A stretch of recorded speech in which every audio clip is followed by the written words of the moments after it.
It's all thanks to me. No one else on me. Every segment's our favorite. Yeah, right. So I'm Nick Walsh. I'm a producer here at LiveX. And right now the big thing is virtual conferencing, right? A lot of people want to see how they could take their events that they already have going on and put them online. And so what I want to talk about today is all the different options that you have available to you. We're going to feature LiveX Platform because that's what we use, pretty obviously. But we think it's a really, really great solution for a lot of different applications.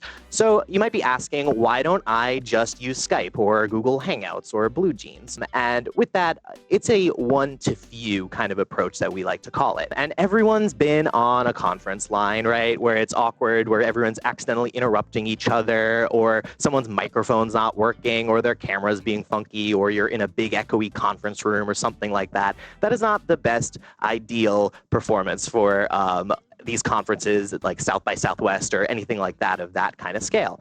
So what we like to use and what LiveX Platform provides is a one-to-many approach. So that kind of does replace all these big symposiums, like WWDC is a great example, where you want to capture a live event for a larger audience. And that could be for a big company of internal people, or that could be for the public at large. So today I want to talk about the 4 things that you want to consider when you're trying to figure out how to take your event and make it into a virtual conference. So number 1, first and foremost, is make it reliable. So that's making sure all technical pieces are working flawlessly and you're using the best equipment that you can afford to put forward a good face. So that's why you'll see WWDC does a really, really great job of production because they know how important it is to make sure that people are trusting them and that they can watch all of the events that are going on. So that just goes to making sure you're doing your research with any vendors that you're using and making sure wherever you're going to stream from has really good internet. It's a very, very simple thing, but a lot of people look that over when they're trying to set up a live stream. So second after that is you want to make sure that it is secure. That is pretty important, especially for a town hall that you're doing internally, where you're talking about information that you don't necessarily want to be publicly released yet. So there's a lot of great different features that you could look for to make sure that your stream is secure. The first one is geo-targeting, and that's when you can make sure people from certain countries are allowed or not allowed to watch the stream. After that, embedding video players. That's a really great solution. We do it here with LiveX Platform for our clients all the time. Vimeo Live's another great example of this. And this is when you actually take the live stream and put it on a website you already have. So if you're used to, or your staff is used to, logging into an internal website, you could still do that and still have access to the live stream using all of the security protocols that you're already using. But let's say you have a group of people outside the organization that you want to be able to watch, but you still want to keep it secure. Well, with LiveX Platform, you could add password protection, and a lot of them have this. But it makes it an easy way for people outside the organization to just receive a password or have their account whitelisted on their Gmail and be able to tap into the stream. So after that, you want to be able to measure how you are doing on the stream. So that means having detailed analytics, because you want to know that everyone who's watching is actually watching. You want to be able to track when things are paused. You want to track what devices people are watching from. So that way you could be really in tune with the group of people that are watching the show. So fourth, and this is probably the most important, to have a good virtual conference is to make it feel like you're really there. Steve Jobs is probably not a big proponent of remote working because he loved the fact that people would bump into each other in the hallway and that could spark creativity. And these conferences are really, really great networking opportunities. So just because it's online doesn't mean you need to lose any of that. There are a lot of great ways to capture your audience, keep them engaged, and also get some great data out of it too. The first thing I want to talk about is polling. Polling's a really great tool, kind of to sneakily see if people are watching. You could post a poll and see who responds to it. But it's a really great way to see if you're connecting with your audience, get some opinions from people without stopping to do a Q&A. It's a really easy tool to use to make people feel like they're there. It's kind of like asking like the who's with me in the beginning of the show or stuff like that. It works really, really well. Another thing that we like to use is our votable Q&A. And so hot take here, I hate Q&As. We do so many events that have them and they're most of the time super awkward, super slow. You got to wait to pass a microphone around. It seems like we haven't kind of solved that piece of it. But when you're online, you have the ability to have people vote on questions. So now you can have everyone vote for a question that they might have thought to ask themselves, and you could kind of collate and see, oh, this question has 20 people who want to do it, and figure out exactly what questions will hit hard with the audience. So that's a really great thing that you could do when you're online. After that is downloadable content.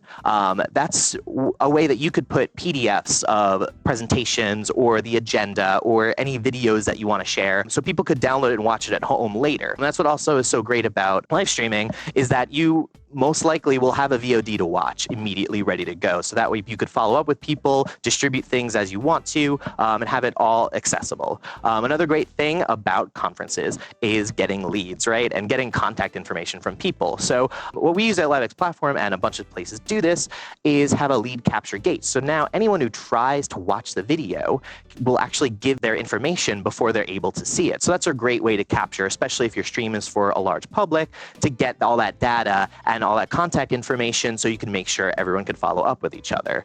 Another thing that we've done with LiveX Platform is make a microsite. And a microsite is a really, really great way to replicate those town halls that have breakout sessions. So you could have a home page and have people select which stream they want to go to that are happening simultaneously. And what we could do is customize it and make it so it's so easy for your audience to go to and watch. And that way, when the event's over, be able to go watch the VOD of different sessions. Another great tool that I think is really, really important is to bring people into your show. We use vMix Call as our software of choice for remote guests. That's who we were talking to Gail with before. And then that's who we were talking with Barry last week, who's on this slide right now. It's a really, really great way if you want to have guests who are not able to fly for any reason to your conference, or their schedule's really tight. You could just have them do it from their homes. There's a lot of great tools out there that are really affordable, that make it a little bit beefier than just your average webcam. Logitech makes really good USB cameras. You could get USB microphones. Everyone who's Twitch streaming has created a market that makes really good consumer grade I/O for computers that you could use in your production. So it's really, really easy to get people involved, as well as having a Q&A. If you have a lot of people who are off-site in different areas of the world, that's a great way that you can make sure that they're heard and listening to what you guys are talking about. So yeah, that's pretty much it. Those are some great things to think about when you're planning your event, whether you had to cancel an event recently or you're in the throes of planning a new one. Those are some really, really great tools that you could talk about. And so I would implore you to reach out to us if you're interested in using LiveX Platform. We could help get you started, figure out how the event will flow, and make sure it's secure and reliable for you. So yeah, that's pretty much it. What do you guys think over in the control room? Hey, Walsh, I'm so glad we were talking about this today, because, again, it's a question that everybody's having, right? And I think it's important to answer, and it's an important conversation to have about not just how to persist, but how to do a value add when you're going to video or to virtual, right? Like you can't just go on the internet and be like, well, we're just going to spew what we were going to do in room onto the internet now and expect the same results. It's really about strategizing and how to make this a value add, because your audience knows how to watch video. Everyone has Netflix, everyone has Facebook, everyone knows how to watch video on the internet. And if your content is good enough, if they care enough about what you're talking about, the audience will arrive. You just have to kind of strategize a little bit more about how to engage them and how to make sure that you're also getting what you need to out of the event, which is the lead captures, and you're charging for admission if that's how that is the purpose of your event. It's all those sort of things. Certainly. Yeah. Yeah, and I think it works really well online too, because as we could see just in life, there's a ton of great online engagement and community that's being built. Like just seeing how Facebook groups have come from since they first started to now. Everyone online does want to engage with each other, and I think that's a really, really great tool to be able to bring into any of your conferences that you're already having now. Yeah. I liked your bit of the Q&A. I think having polling for like a Q&A session kind of really narrows down sort of when you want to be talking about certain topics, and being able to screen people ahead of those sort of questions and answers.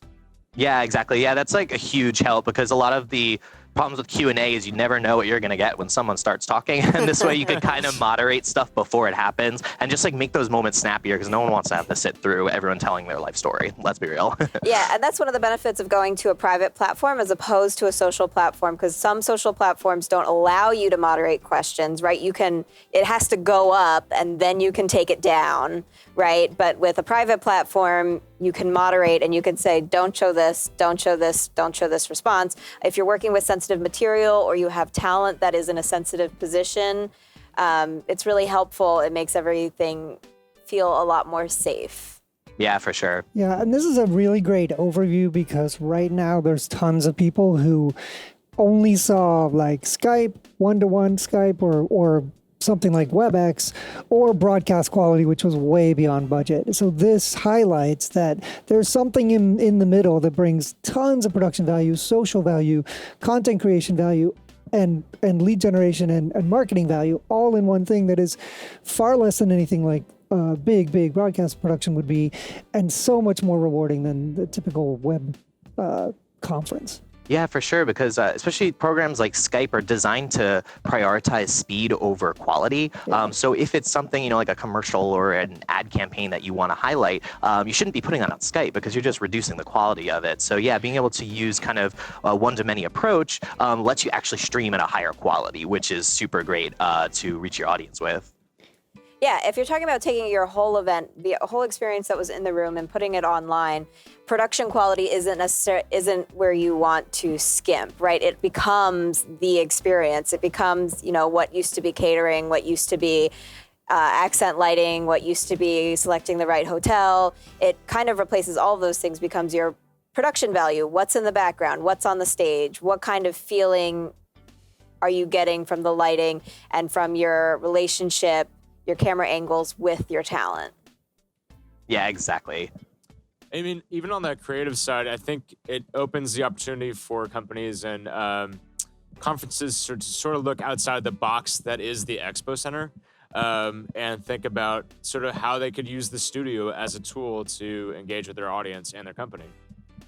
Yeah, that's a really good point, Al, to look outside the Expo Center, because it really is like when people are in their living room, the contrast between them and the Expo Center is huge. Yeah, absolutely. Especially when you're watching on a screen. I mean, like watching an Apple WWDC is going to be one kind of experience where it has to be on a stage, right? They have to present it. They have to present the new materials on stage. But I think you could bring sort of a new flavor to this sort of experience for your audience. Yeah, for sure. And the best part is everyone could stay in their pajamas. So, yeah. Cool. All right. Thanks so much, guys. It was nice to not have to run from the control room to get here in time. I just got to hang out here.